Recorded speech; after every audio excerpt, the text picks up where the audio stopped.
Hi. Every year, hundreds of games are released, but only a few become truly essential. Not just good or popular, but the ones that set standards, shape taste, and stay with you for years. This video is about exactly those games. This isn't a list of trends or hits, it's a canon. Games that can't be replaced and can't be skipped.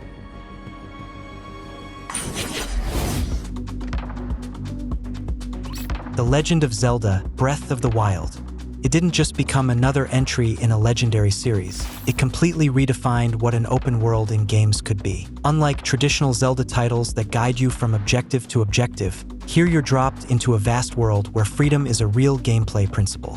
From the very beginning, you're given all the tools, and everything else is up to you. You can climb the nearest mountain to scout the land, or rush straight towards saving Zelda, fighting bosses without quest markers or guidance. This kind of open-ended sandbox, where every action has consequences, feels genuinely unique. Exploration and world physics are a story of their own. You're not just walking around, the world reacts to you. You can shield surf down hills, burn grass to create updrafts for gliding, or experiment with ingredients to cook meals and brew elixirs for survival. Shrines scattered across the world replace the long dungeons of classic Zelda, offering short but clever puzzles that reward creative thinking.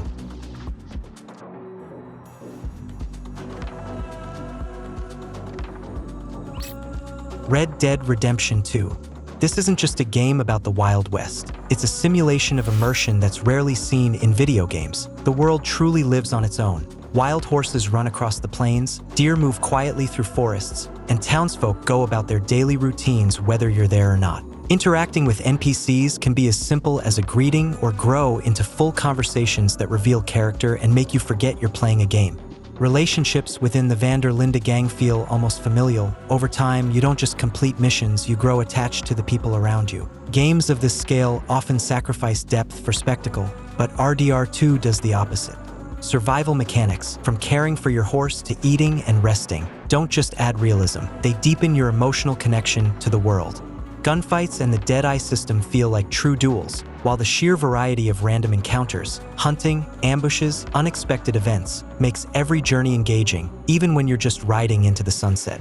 The slower pace may not be for everyone, but it's exactly what allows the atmosphere of a dying Wild West to fully sink in.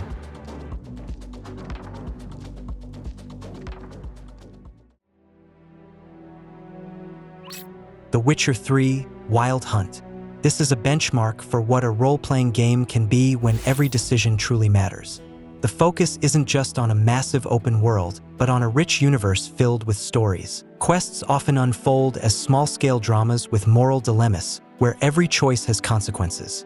The world's inhabitants and storylines are so carefully crafted that it's easy to lose track of time simply wandering through lands full of unexpected encounters and stories you want to see through to the end.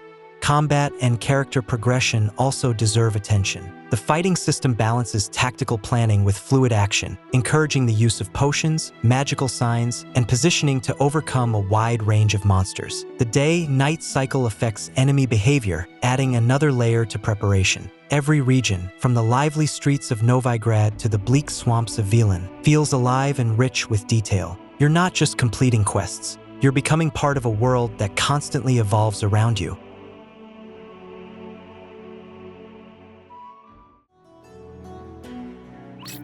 Elden Ring. It's a rare example of how radical open-world freedom can coexist with the harsh philosophy of Souls games without compromising either. For the first time, From Software moved away from strict, corridor-like level design and let players choose their own path. If an enemy or area feels overwhelming, you don't hit a wall, you simply go somewhere else.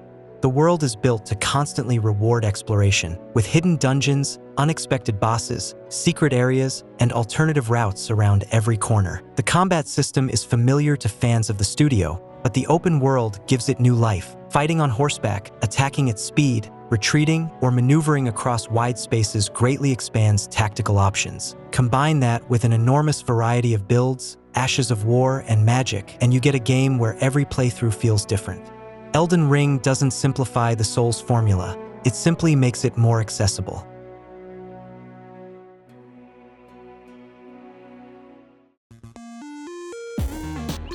Chrono Trigger.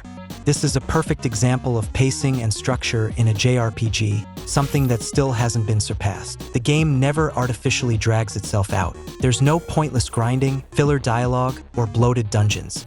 Every new location, character, or mechanic appears exactly when it's needed. The time travel narrative allows the world to be shown across different eras, where actions taken in the past directly affect the future. The combat system abandoned random encounters, placing enemies directly on the screen, a revolutionary idea at the time.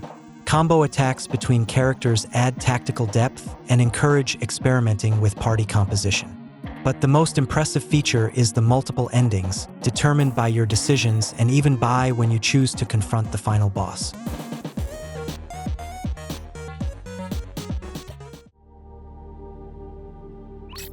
Bloodborne. It stands apart from other Souls games with its aggressive combat philosophy. Instead of teaching you to retreat and wait, the game rewards constant pressure. The health recovery mechanic through counterattacks literally pushes you forward, forcing you to take risks and make split-second decisions. This completely changes the rhythm of combat, turning every fight into a tense dance where passivity is punished just as harshly as mistakes. The world of Yharnam is one of the most cohesive and atmospheric settings in gaming history. Its architecture, enemies, and visual design slowly reveal the story without direct explanations, pulling the player into a Lovecraftian nightmare that grows stranger and more unsettling over time. Trick weapons add depth to combat by letting you switch attack styles mid-fight. Bloodborne isn't just a difficult game, it's a singular experience that can't be replaced by anything else.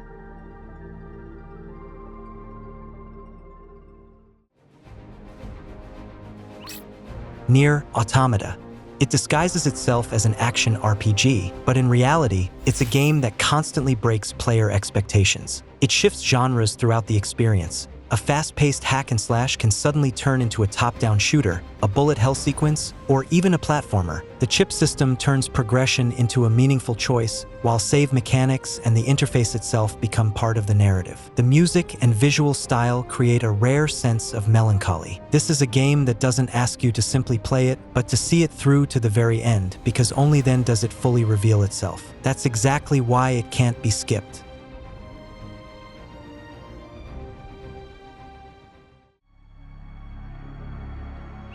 Resident Evil 4. It completely redefined what action horror could be. The over-the-shoulder camera, precise aiming, and aggressive enemies made combat tense, where every shot matters. Enemies don't just move toward you, they surround you, corner you, and use the environment, forcing constant decisions under pressure. At the same time, the game perfectly balances action and fear. Ammo is almost always scarce, healing items must be rationed, and the merchant turns resource management into a core gameplay element. Level design builds tension in waves, alternating between firefights, exploration, and sudden encounters that keep you on edge.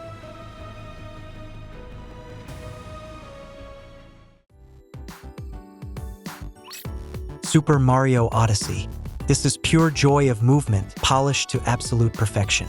Every jump, spin, and burst of speed feels precise and responsive, while the hat capture mechanic turns every location into a playground for experimentation. You're not just clearing levels, you're playing with possibilities, constantly discovering new ways to interact with the world. The game rewards curiosity more than following a set path. Power moons are hidden everywhere, and each one feels like a small reward for observation or creative thinking. It's a perfect example of a game that's accessible to everyone while remaining flawless in execution.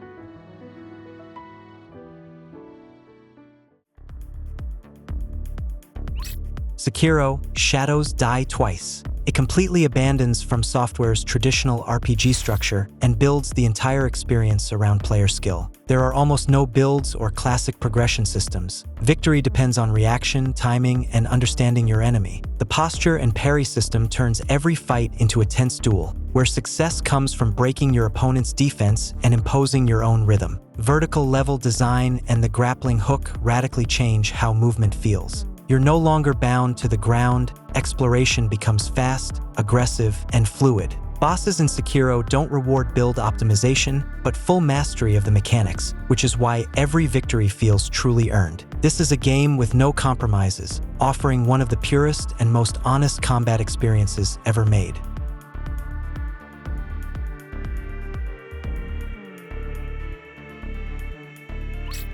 Persona 5 Royal.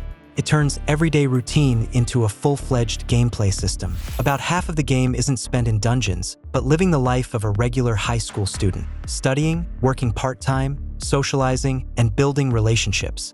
Every decision affects your combat effectiveness, unlocking new abilities and tactical options. As a result, the game constantly forces meaningful choices. Spend the evening with friends or prepare for the next dive into the metaverse. Combat is built around speed and smart exploitation of enemy weaknesses, turning every fight into a puzzle. The style, from the interface to the music, isn't just decoration, it's part of the gameplay itself. Persona 5 Royal manages to be a deep RPG, a striking visual statement, and a long but perfectly paced adventure that never feels skippable.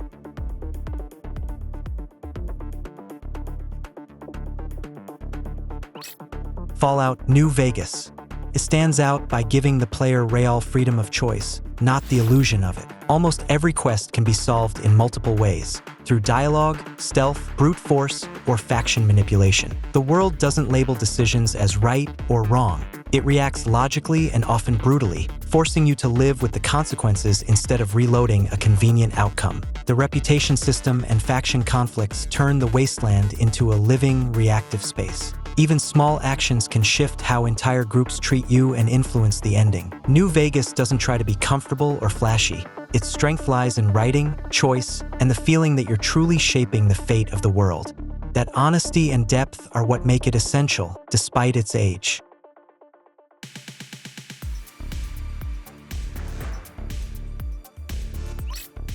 Grand Theft Auto 5. It pushed the open-world formula to a point where the game's structure itself becomes a storytelling tool. The three protagonists aren't just a narrative gimmick, they're a core gameplay mechanic. Instantly switching between characters changes the rhythm of missions and lets you experience the same situation from different perspectives. Heists are designed as multi-stage operations, emphasizing planning and execution.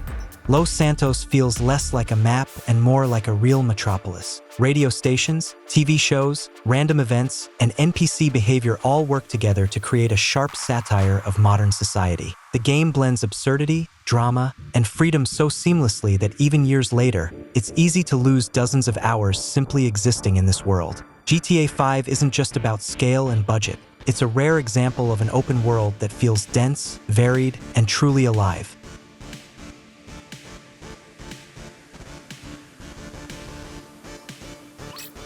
StarCraft 2. This is a showcase of perfect clarity and balance in real-time strategy. Each faction plays by its own rules, yet none feel broken or secondary. Economy management, timing, positioning, and microcontrol form a system where even a small mistake can decide a match. The game teaches you to think ahead, read your opponent, and constantly adapt instead of relying on universal strategies. The campaign achieves something rare for RTS games. It teaches without feeling like a tutorial. Missions constantly introduce new conditions, abilities, and constraints, forcing you to adjust your playstyle and learn mechanics naturally. Because of this, StarCraft 2 is equally valuable to newcomers and hardcore players. It's a strategy game where design purity is pushed so far that it remains relevant and competitive years after release.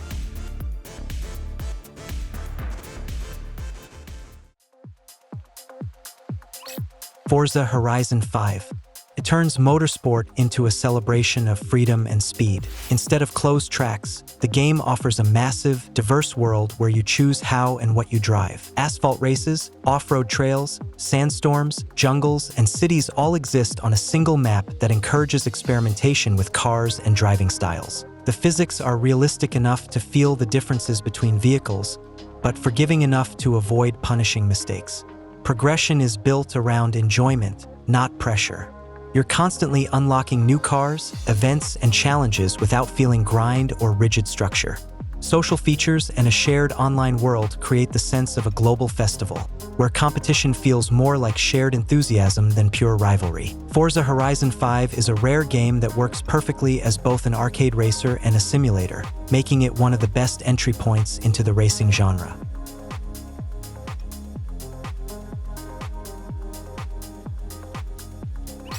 Baldur's Gate 3. It shows what role-playing freedom looks like when pushed to its logical extreme. Almost every situation allows dozens of solutions, through dialogue, the environment, abilities, items, or pure chaos. The game doesn't check whether you chose the right option. It reacts to your choice and reshapes the world around it. Even failed dice rolls don't break the narrative. Instead, they create new, often more interesting consequences. The combat system, based on Dungeons and Dragons rules, rewards creativity more than raw damage calculations. The environment can be used as a weapon, positioning truly matters, and every class feels genuinely distinct. But the most important part is the characters. They aren't just companions, but full participants in the story, each with their own fears, goals, and internal conflicts.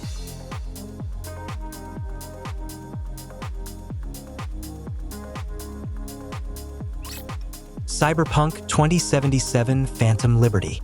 After the release of Phantom Liberty, Cyberpunk 2077 finally became the game it was originally meant to be. The progression system was completely reworked, turning builds into deliberate playstyles. A netrunner, an aggressive solo, or a mobile gunfighter all feel radically different. The city stopped being just a beautiful backdrop and started functioning as a true gameplay space. Phantom Liberty strengthens the game's greatest asset, its narrative. The expansion leans into tense spy drama, where there are no black and white choices and consequences hit hard. Combat became faster, enemy AI more aggressive, and missions more flexible in how they can be approached. As a result, Cyberpunk 2077 evolved into a cohesive, mature RPG experience that fully deserves its place among games you can't skip.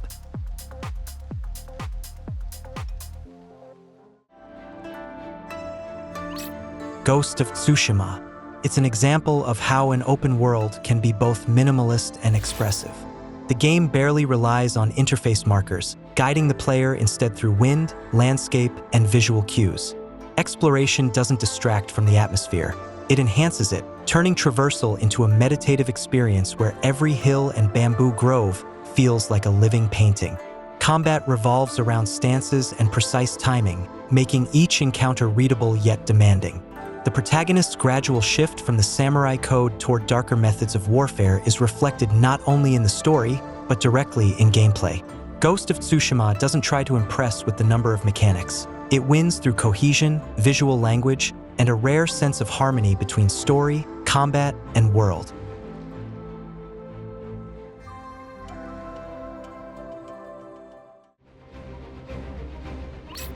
Metro Exodus. It carefully steps away from the claustrophobic corridors of previous entries and turns survival into a journey. Semi-open locations offer freedom in routes and approaches without breaking the pacing. Each area is compact, eventful, and feels like a distinct chapter of the story. The world reacts to your actions. Time of day affects enemy behavior, stealth becomes a conscious choice, and resources are always scarce, forcing you to think several steps ahead. The key strength is atmosphere and immersion. Weapons require maintenance, gas mask filters are constantly running out, and every firefight carries real risk instead of power fantasy. The story unfolds through conversations on the train, campfire talks, and small details that make the characters feel alive. Metro Exodus is a rare example of a narrative-driven shooter where tension, world, and storytelling function as a single, unified whole.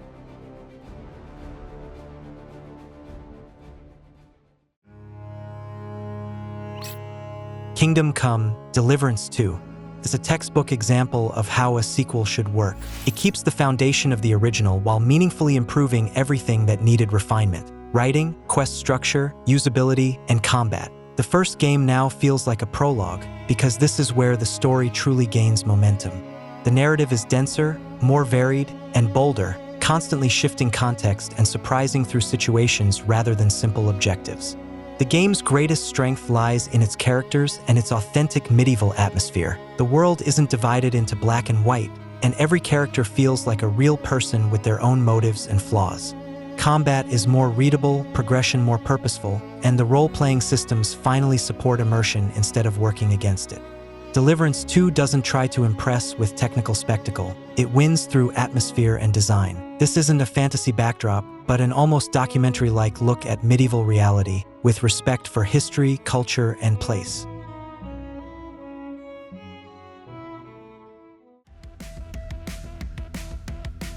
These games are different, but they're united by completeness and confidence in their vision. They don't adapt to the player, they demand attention and involvement. And that's exactly why they still work, regardless of time or technology. These games don't remove guidance, they were never built around it. If you paid attention, you survived. If not, you learned. These are the games you can't skip. The Image Game Channel was with you. Have a nice day.